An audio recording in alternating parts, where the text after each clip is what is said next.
Bicara tentang camping, tentu saja sudah tak asing lagi dengan kota yang satu ini, Kota Bogor. Kota Bogor merupakan surganya bagi para pecinta camping, terutama bagi masyarakat Jawa Barat yang bermukim di wilayah Jabodetabek. Di kesempatan kali ini, saya beserta istri dan juga kawan saya berkesempatan untuk menghadiri sebuah acara dari salah satu komunitas, yaitu Seruduk Tangerang, di salah satu camping ground yang berada di Bogor, yaitu Alun-Alun Kuta Genggelang. Alun-alun Kuta Genggelang merupakan salah satu camping ground yang berada persis di kaki Gunung Salak, tepatnya di Pamijahan, kawasan Gunung Bunder, Bogor. Alun-alun Kuta Genggelang menawarkan keindahan pesona alam dengan suasana yang masih asri dan udara yang sejuk berlatarkan keindahan Gunung Salak.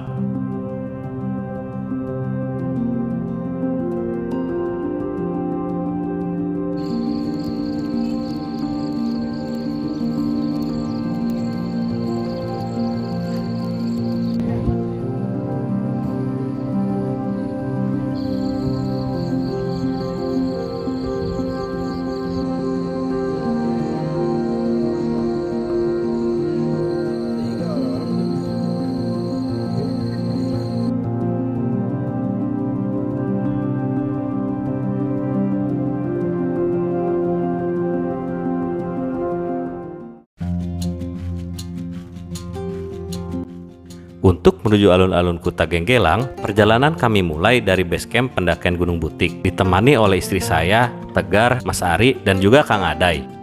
Perjalanan kami tempuh dengan menggunakan sepeda motor dari Cisoro menuju alun-alun Kuta Genggelang yang berada persis di Pamijahan, Bogor. Ditemani rintik hujan, kami pun memacu kendaraan kami dengan laju santai, melewati sebuah perkampungan dengan jalanan yang sempit hingga jalanan perkotaan yang dipadati oleh banyaknya pengguna jalan.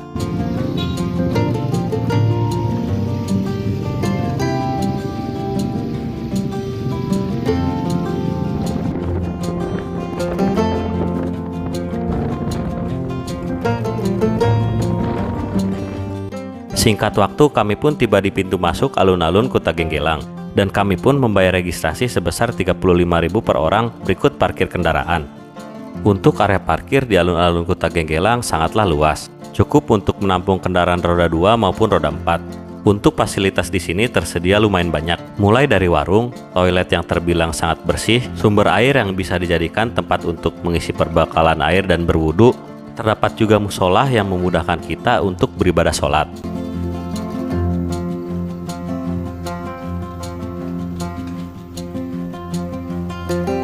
Setibanya di alun-alun Kuta Genggelang, kami pun bergegas untuk mendirikan tenda, lalu menghadiri acara dan sharing untuk berbagi pengalaman dalam berkegiatan alam bersama Kang Adai, High Camp Community, dan juga Seruduk Tangerang.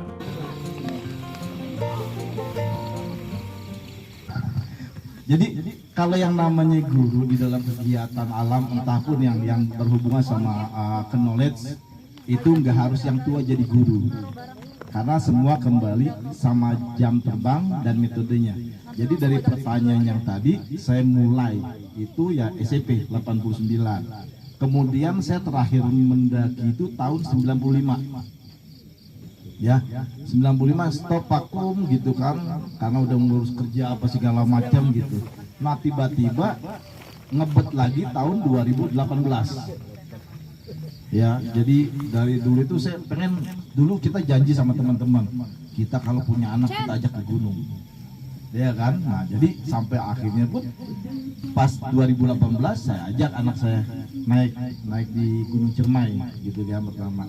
Jadi sampai kalau ditanya lagi kok bisa sampai bertahan, mungkin rekan-rekan sudah ada beberapa yang naik gunung, ya kan, baik gunung apa, capek. Tapi karena setiap naik gunung pengalamannya berbeda, itu yang membuat kita lagi kepengen. Jadi kalau orang bertanya itu nggak pernah ada jawabannya. Kenapa sih lu naik gunung terus? Kok bolak-balik nggak capek? Itu nggak pernah ada bisa kita menjawab. Karena itu bukan apa sesuatu yang untuk dijawab, diungkapkan, bukan. Tetapi lebih kepada dirasakan. Jadi feel kita pada saat kita naik itu merasa capek pada saat di atas, ya kan? Itu dari bawah, gua kapok sampai di atas. Kapan lagi kita kesini? Belum turun, ya kan? Udah nanya lagi kapan gunung apa lagi yang didaki. Jadi kurang lebih seperti itu. karena memang kegiatan ini bukan kegiatan yang membosankan. Bahkan terakhir kali saya sempat jatuh kemarin di Gunung Karang, wah patah nih, kaki gue patah nih gitu kan. Saya panik kan, karena jatuhnya tuh bunyinya beletak. Ya kan, saya bangun, gengsernya ke samping. Saya telepon Kang Ade juga, kata Kang Ade ronsen dulu om. Saya ronsen, kata dokternya di posisi yang masih sama, aman, sudah. Jadi sekarang sudah jalan lagi, artinya apa? Nggak pernah akan bisa kapok. Ya mohon maaf, bukannya kita nggak kepengen gimana atau amit-amit gitu, tapi sesuatu yang nggak pernah kita didapat di dunia nyata. Bahkan bisa dikatakan naik gunung itu seperti menghayal. Kenapa seperti menghayal? Karena ketika naik, yang di pikiran itu bukan sesuatu yang rutinitas. Nggak ada yang pernah ingat kerjaan yang kerja, ada yang pernah ingat sekolah, nggak ada. Bahkan dengan nggak adanya sinyal makin seneng. Jadi itu kurang lebih ya. Jadi Pak Ketum, kurang lebih itu yang kenapa sampai bisa bertahan. Umur saya sekarang 50, bahkan ada yang lebih dari usia saya itu, ada yang 60, bahkan ada 70. Nah itu senior semua. Perkenalin Om, nama aku Fitri. Kebetulan kan aku juga belum ada pengalaman sama sekali untuk naik gunung nih. Dan kenapa alasan mau ikut komunitas Seluduk Tangerang ini karena emang aku suka alam juga, cuman lebih seringnya alam itu ke pantai atau pulau. Pengen ngerasain kayak langsung nyobain hiking atau kayak langsung naik gunung, cuman kan belum ada kesempatan. Dan untuk ngeyakinin izin ke orang tuanya itu menurut Om Sol tuh baiknya gimana sih? Apalagi kan sebagai aku juga anak terakhir dan perempuan nih, pasti kan benar-benar kayak dijaga banget sama orang tua. Itu ngeyakininnya itu ke orang tua gimana? Menurut Om yang udah punya anak dan emang anaknya juga bisa diajak sekaligus untuk pegiat alam bareng-bareng gitu, aku minta sarannya. Makasih. Orang tuanya ajak ke gunung. Itu jawaban itu.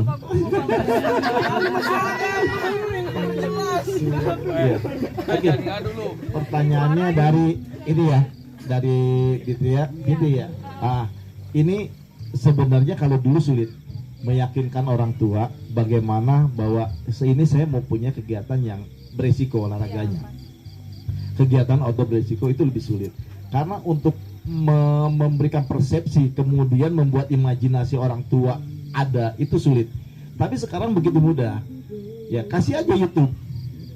Iya kan? Kasih tonton. Ada dua yang YouTube, yang pertama itu yang memang biasanya sih bisa dirujuk slacker hiker tuh, ya kan? Itu yang pertama. Kemudian kedua lagi ada yang hijab, itu siapa ya? Saya lupa gitu. Itu kasih rujukan aja. Dan gini, perlu diyakini. Mungkin orang tua satu khawatir terkait keselamatan. Kedua khawatir terkait kehormatan. Ya kan, banyak perempuan mikir tidur satu tenda apa segala macam. Tapi percaya, dari dulu saya mengalami ya dari tahun 89 justru laki-laki pendaki lebih bertanggung jawab dan lebih menjaga. Naik gunung itu nggak ada Victor, ya nggak ada orang ngurusin kaki aja udah pegel, ya kan itu nggak ada. Ya kalau memang benar-benar pendaki ya. Beda sama memang orang yang sudah berimajinasinya berbeda. Tetapi yang saya bilang tadi, kasih aja YouTube, kasih tonton YouTube ini begini-begini. Kemudian sesekali harus ajak juga teman yang suka mendaki juga, tapi perempuan, gitu kan. Kemudian satu kali naik gunung ajak ini seperti ini. Nah, karena apa? Orang tua cuma mau pembuktian. Orang tua itu nggak mungkin mau mengikat kita atau biar gimana pun, karena rasa sayangnya aja. Khawatir, lebih besar khawatirnya. Jadi dengan kita memberitahukan, oh ini YouTube-nya lo ada, ini perempuan banyak kok. Dan maaf ya, yang syar'i itu lebih banyak. Itu saya pernah ngeliat, saya pertama berpikir gini, oh lu gak ribet nih gitu. Ternyata lebih lincah. Kenapa? Karena yang ada di mindset itu ke mereka itu bukan masalah gue menggunakan pakaian apa, tapi apa yang gue lakukan dalam kegiatan itu. Kang Adai, Gunung Butik ini udah gunung keberapa yang Kang Adai buka? Untuk Gunung Butik, alhamdulillah sudah yang keempat dari program yang saya garap. Rencana kan Seven Summit Bogor Timur. Kenapa saya yang melihat di Sentul atau di Bogor Timur ini ada Seven Summit karena potensi di Bogor Timur itu cukup untuk dibikin Seven Summit Bogor Timur, karena ketika saya ke Rinjani, di Sembalun ada Seven Summit, di Wonosobo ada Seven Summit, di Bogor kenapa tidak ada, padahal potensi di Bogor itu sangat bagus dari segi pendakian, banyak bukit-bukit. Mungkin menurut orang Himalaya itu di Gunung Gede itu bukan gunung, tetap bukit, karena mereka biasa hidup di ketinggian di atas 3000. Makanya ketika banyak masih jadi bahan apa ya, perbincangan antara gunung sama bukit. Kenapa sih gunung Butik disebut gunung padahal ketinggian cuma 1200? Harusnya itu kan disebut Butik.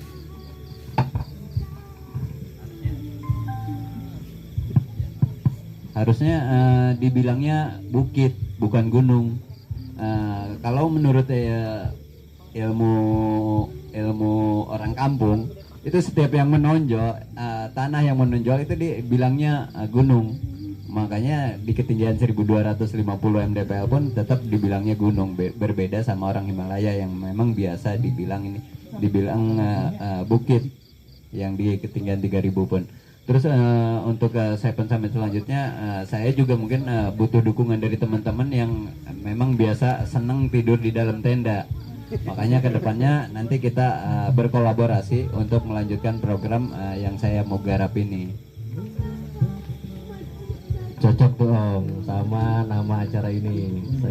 Kita kasih namanya Sleeping in the Forest. Kalau bahasa orang kampungnya dulu, sare di kebun. Iya. Diusir istri. Sleeping in the forest, sare di kebun, gitu. Sare di hutan, tidur di hutan, gitu. Nah, berarti masih banyak nih ya gunung-gunung yang mau Kang Adai buka terutama di Bogor Timur ini ya. Insya Allah masih ada 3 lagi. Oh iya, ini saya belum perkenalkan diri. Oh iya, silakan perkenalkan diri dulu. Kang Jadi Adai. ya, Assalamualaikum warahmatullahi wabarakatuh. Perkenalkan, nama saya Adai, saya dari Bogor, tepatnya di Sirkuit Sentul. Jadi Sirkuit Sentul itu dulu tempat bermain saya. Karena kebutuhan pemerintah untuk pembangunan, makanya sekarang dibikin Sirkuit Sentul. Makanya saya ketika pengen bermain kayak anak kecil main di alam kayak gitu tuh harus bertandang. Seperti sekarang ini kita jadi bertandang ke tempat orang lain. Di tempat saya tuh udah digarap, udah habis jadi Sirkuit Sentul, jadi Sentul City. Makanya ketika pengen bermain tuh bener-bener harus ke tempat orang lain. Jadi pas pendakian pertama saya itu tahun 2000, jauh pengalaman di bawah Omsol ya. Mungkin di beda 19 tahun. Makanya dari segi ilmu aja ya saya belum pantas sebenarnya duduk di sini, berada di sini saya belum pantas. Mungkin karena teman-teman ngelihatnya program Seven Summit sehingga saya bisa duduk di samping senior saya ini. Makanya saya ucapkan terima kasih banyak untuk para panitia ya, juga Om Sol, Bang Aang, Bang Jordi dan juga Jejak Psikopet yang udah sangat mensupport saya sehingga saya sekarang bisa duduk di sini. Saya ucapkan terima kasih banyak. Terus saya dulu pernah, ini cerita ini aja ya. Kalau ilmu saya nggak punya, Iya. Jadi cerita tentang pribadi saya. Jadi ketika saya pertama kali mendaki itu benar-benar sulit. Tahun 2000 itu masih sulit, apalagi di zamannya Omsel yang tadi masih di tahun 80-an. 90-an ya. 90-an itu apalagi saya aja di tahun 2000 masih sangat sulit. Jadi ketika pertama saya kali mendaki itu naik Gunung Gede lewat Putri. Itu tenda masih tenda pramuka, yang kanan kirinya masih bolong. Sekarang kan udah enak, ada ininya, ada frame. Dulu tuh itu bener-bener masih bolong. Jadi ketika itu saya naik tanggal 29 Desember. Tanggal 20 Desember naik itu tanpa ada kompor. Jadi kompor tuh masih pakai parafin. Itu bener-bener susah nyalanya. Masak nasi aja masih pakai jarang matang. Jadi setengah matang aja kita makan tuh. Pas kan kalau misalkan ini bulan Desember tuh masuk bulan penghujan. Jadi tenda tuh cuma ada 2 tenda. Saya terus ada tenda satu lagi bener-bener itu di jalur air. Kalau mungkin yang udah pernah ke Gede ada yang mau jalur ke puncak. Nah di situ di Surgan Barat itu di aliran air, karena kita memang benar-benar tahu saya tuh ortodok. Waktu pendidikan, waktu sekolah itu nggak ikut Mapala, karena emang zaman dulu itu masih kurang diminati untuk pendakian tuh. Akhirnya saya dari situ itu benar-benar baju basah semua, karena masih inilah, jaket pun masih pakai jaket Eropa. Jadi ada bulunya itu benar-benar basah semua. Turun saya tanggal 31 tuh benar-benar turun dari puncak Gunung Gede sampai ke Putri, sampai ke puncak itu jalan kaki. Masih jarang banget mobil angkutan umum tuh. Kita naik paling ngikut-ngikut di mobil sayuran itu. Iya, itu kalau udah malam udah nggak ada. Makanya kita jalan dari Putri sampai Cipanas sampai puncak. Pas kebenaran tahun baru, susah mobil, nggak ada mobil. Itu nyampe Cisarua. Kita bener-bener jalan. Itu perjuangan. Kalau dulu tuh lebih seneng tuh kayak nge-BM ya Om ya, nge-BM. Iya, jadi itu lebih seru, perjalanannya itu lebih seru. Makanya dari situ saya mulai belajar tentang alam, tentang pendakian. Akhirnya saya ikut jejak petualang. Ada salah satu guru saya yang wanita yang sangat hebat lah buat saya itu, Riani Jangkaru. Kita ngobrol di Ranu Kumbolo, akhirnya berbagi cerita, saya berbagi pengalaman seperti itu, dia ngasih solusi. Akhirnya ya alhamdulillah kita sedikit-sedikit belajar untuk mengenal alam. Akhirnya sampailah di tahun 2019. Waktu itu saya 3 bulan baru kerja di tambang batubara di 2019 itu. Kemudian saya buka Gunung Kuta. Dari pengalaman yang tadi itu sampai ketemu teman di sana sini, akhirnya saya bukalah Gunung Kuta. Di Gunung Kuta itu 3 tahun. Pas pembukaan itu cuma 30 orang yang ikut, karena relasi saya yang dekat-dekat itu masih minim, masih sangat minim, 30 orang yang datang. Akhirnya berjalan sampai 3 tahun. Akhirnya sekarang alhamdulillah sudah dikenal mungkin jutaan orang. Gunung Kuta, pendakian Gunung Kuta itu. Dan akhirnya setelah Gunung Kuta selesai, bukalah Palasari, gunung yang kedua. Setelah Palasari barulah Butik sama Hanjawong. Akhirnya di situ saya nggak sempet yang kerja tadi itu di tambang, jadi saya resign. Karena emang di situ ada dilematis antara pekerjaan sama hobi. Ketika saya kerja di Jakarta, pas ke site ke Aceh, itu ngelihat alam tuh benar-benar dirusak. Sementara hobi saya menjaga alam. Saya menjaga alam, makanya di Kuta pas mau buka butik, saya resign. Akhirnya sekarang fokus di butik, alhamdulillah. Dan untuk butik sendiri, kalau saya ngelihat itu potensinya sangat bagus. Saya datang ke butik itu nggak punya teman, nggak punya saudara, datang ke situ, tiba-tiba datang ke situ, itu meyakinkan orang yang tadinya benar-benar tidak tahu sama sekali tentang pendakian, nggak tahu tenda, nggak tahu tas keril di zaman sekarang ya, nggak tahu. Akhirnya saya ngeyakinin gimana supaya ini. Saya datang ke situ, kita bikin wisata biar ada sumber daya alam yang kita jaga, sumber daya manusianya juga nantinya kita gali agar di sini ada ekonomi yang nanti bisa digali. Akhirnya saya ngeyakinin itu, dan sampai ini susah itu, tidak mudah untuk ngeyakinin masyarakat yang memang awam di pendakian itu. Mereka tuh imajinasinya mau bikin wisata itu harus ada modal gede. Sementara saya meyakinkan ke mereka itu, kalian itu cukup bawa cangkul sama golok, nggak ada yang harus pakai modal. Di Kuta saya nggak ngeluarin modal sepeser pun, di butik pun sama, nggak ada yang ngeluarin modalnya cuma golok sama cangkul. Orang tuh nggak percaya, masyarakat setempat nggak percaya saya berbicara seperti itu. Akhirnya pas ini gerak, karena saya bukan nggak mampu datangin investor, saya mampu, sangat mampu saya datangin investor. Cuman saya nggak mau masyarakat lokal nantinya jadi budak. Saya kepengen masyarakat lokal lah yang mengelola. Contoh di Kuta, setelah 3 tahun saya tinggalin. Saya nggak mau dapat fee atau apa, nggak ngurusin. Mereka sudah bisa aja ada pemasukan buat mereka, udah alhamdulillah. Saya tuh udah seneng melihat seperti itu, karena pengalaman yang tadi itu, saya pengalaman seperti itu. Jadi udah pernah saya alamin. Jadi saya pengen masyarakat lokalnya itu yang menjaga alamnya. Jangan sampai orang lain yang menikmati, yang kena imbasnya masyarakat lokal. Sama saya Eko dari Tangerang. Kalau tadi Om bilang nggak punya ilmu, bohong, karena nggak mungkin Om sendiri membuat Seven Summit itu kalau nggak punya ilmu. Nah, yang saya mau tanyakan, bagaimana sih proses untuk, tadi kan Om bilang baru 4 nih membuka jalur pendakian ya. Bagaimana sih prosesnya dalam dari titik start sampai finish? Terima kasih Bang Eko. Mungkin untuk rintangan terberat kalau saya pribadi yang sudah saya jalankan yang tadi tuh meyakinkan warga itu sangat sulit.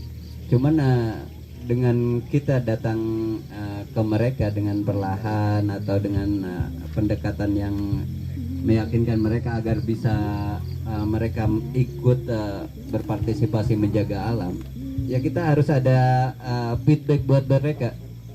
Jadi makanya ketika ada feedback mereka itu pasti mau. Tapi ketika nggak ada feedback, ada timbal balik ya buat mereka, itu nggak mungkin mereka mau. Contoh, kita sebagai pecinta alam datang tiba-tiba ke warga yang ada potensi di situ, tolong jaga rawat hutannya biar nggak longsor. Tanpa ada feedback itu nggak bakalan mau. Mereka itu nggak bakalan mau iris kuping pun nggak bakalan mau. Yang pasti itu harus ada feedback. Jadi ada keuntungan buat mereka. Jadi kita yakinkan ketika apalagi alhamdulillah ya, saya kan sudah di awal itu udah buka Kuta. Jadi Kuta itu jadi patokan buat saya. Nah, saya di Kuta udah alhamdulillah udah berhasil. Jadi untuk target ininya ke si pendaki. Jadi tujuannya itu ke si pendaki. Jadi untuk pendekatannya seperti itu. Jadi ada keuntungan yang memang diajukan ke mereka. Terus untuk jalur sendiri, untuk yang 4 ini saya tidak terlalu sulit karena jalur gunung yang di bawah 2000 itu rata-rata jalur petani. Jadi makanya ya treknya udah ada, paling ada beberapa yang emang harus dibuat. Jadi modalnya yang tadi itu cangkul sama golok. Nah, jadi saya nggak buka peta kompas bener-bener di hutan karena emang ini gunungnya di bawah 2000 semua. Yang mau saya garap itu kan yang paling tinggi itu mungkin ada yang kelima, nanti mungkin belum bisa saya ucapkan karena masih dalam tahap bayang-bayang. Terus ada apa namanya? Jadi si Seven Summit ini ada beberapa ini, ada yang tingkatan buat keluarga, ada yang benar-benar buat pendaki, nantinya ada yang buat konsepnya itu buat disabilitas, seperti kayak tadi pertanyaan yang udah diajukan, ketika umur sudah setua ini tapi masih pengen menikmati, ya nanti insya Allah kedepannya kita akan sediakan. Misalkan kita pengen tetap mendaki tapi usia kita udah sepuh, ya insya Allah nanti ada. Contoh kan saya ngelihat di gunungnya apa di Jawa Timur itu Ijen, jadi ada ojek orang. Jadi di Seven Summit berikutnya itu ada buat gunung pendakian yang memang buat disabilitas, tapi nggak harus disabilitas, teman-teman juga kalau misalkan mau ini ya bisa, cuman lebih ininya kita memfasilitasi yang disabilitas itu. Jadi kembali lagi untuk jalur itu kita enggak terlalu sulit karena emang jalurnya kebanyakan jalur petani. Dan untuk apa namanya tadi visi misi, sebenarnya saya hanya sebatas ingin menjaga lingkungan saya. Contoh yang tadi saya awal bicarakan, saya ketika masa kecil itu bermain di tempat yang enak banget, ada kali, ada sawah, ada gunung. Akhirnya karena kebutuhan pemerintah untuk pengembangan tanah air kita, jadinya lahan bermain saya itu jadi sirkuit. Jadi makanya saya bertandang ketika pengen bermain alam tuh harus bertandang, ya ke Sukabumi atau ke Gunung Gede, ke Puncak. Ya contoh sekarang nggak harus ke sini. Dulu tuh saya main enak banget kayak waktu kecil itu kita masak-masak. Kalau liburan sekolah tuh hari Minggu kita ngeliwat di samping kali. Sekarang tuh udah nggak ada, di samping-samping itu aspal semua, samping itu ban pembalap semua. Sabtu Minggu tuh udah bising sama suara knalpot pembalap. Makanya ketika Sabtu Minggu saya harus pergi ke naik gunung. Akhirnya Ya karena ini juga batasan waktu, akhirnya saya buka kuta yang memang waktunya bisa lebih singkat dibandingkan ketika kita naik gunung gede harus 3 hari atau 2 hari. Jadi kalau naik gunung butik cukup 1 hari. Mungkin ya itu saja untuk visi misi saya. Hanya sebatas ingin melindungi wilayah Bogor agar tidak terlalu ini sama investor. Oke, jadi seperti yang tadi Kang Ade sampaikan, ya, kebermanfaatan kita, jangan sampai pendaki itu kita jauh-jauh menikmati, ya kan, hanya sebatas mengambil pemandangan segala macam, sementara dampak kepada warga sekitar tidak ada. Nah, jadi kemarin itu kita berkolaborasi, kita berkomitmen, yuk kira-kira apa nih pendaki masuk sini, tapi sementara warga sini mempunyai pendapatan, ya. Jadi sebenarnya kita punya planning banyak ke depan ya, sampai ada produksi yang lain-lain. Nah, seperti kita ketahui, mungkin bagi yang belum pernah ke Gunung Butik itu sebagian besar adalah perkebunan kopi, ya. Kemudian ada ladang serai, ya. Kemudian sedikit pisang dan lain-lain. Jadi kita memproduksi, ya. Namanya kita buat ini kopi butik. Jadi nanti kita ada produksi kopi butik, kemudian kita juga sedang mengelola pembuatan sabun ya di sana. Kemudian juga nanti ada kedepannya ada banyak lagi, bahkan kemungkinan besar nanti kita akan rencanakan setiap tahun ada event di sana untuk warga sekitar tuh menjual hasil produknya di sana. Jadi itulah yang dimaksud dengan keberpihakan sama kebermanfaatan kita sebagai seorang pendaki. Setelah kami sharing dan berbagi pengalaman dalam berkegiatan alam, menambah banyaknya pengetahuan yang kami dapatkan. Lalu kami pun melanjutkan rangkaian acara, mulai dari perkenalan diri satu sama lain, akustik dan api unggun, hingga minum kopi bersama, ditemani syahdunya suasana suhu yang mulai dingin, ditemani gemerlapnya cahaya lampu kota, menambah hangatnya kebersamaan kami kala itu.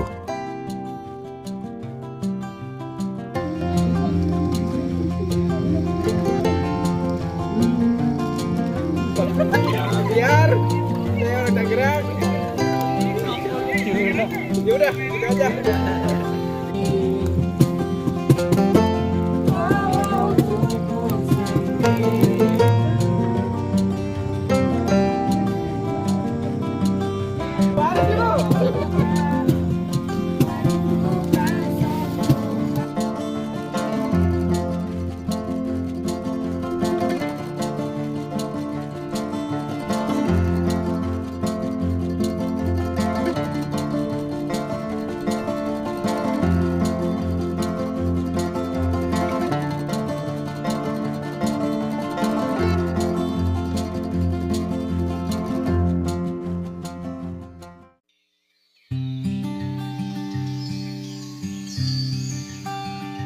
Malam pun kian berganti pagi. Sebelum memulai beraktivitas, kami pun disuguhi dengan keindahan lukisan alam dengan gagahnya Gunung Salak tepat di hadapan kami. Dengan suasana yang masih asri dan udara sejuk yang kami hirup, menambah syahdunya suasana kala itu. Momen seperti inilah yang selalu kami rindukan saat berkegiatan alam, yang jauh dari riuhnya keramaian kota.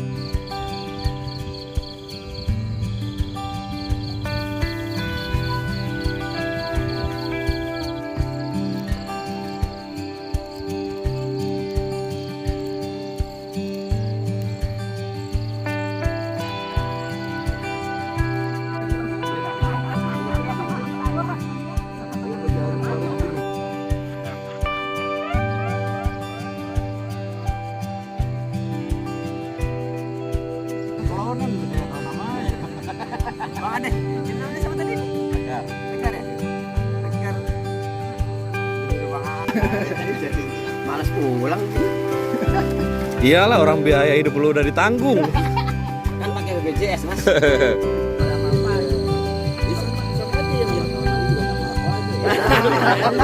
Baru rame.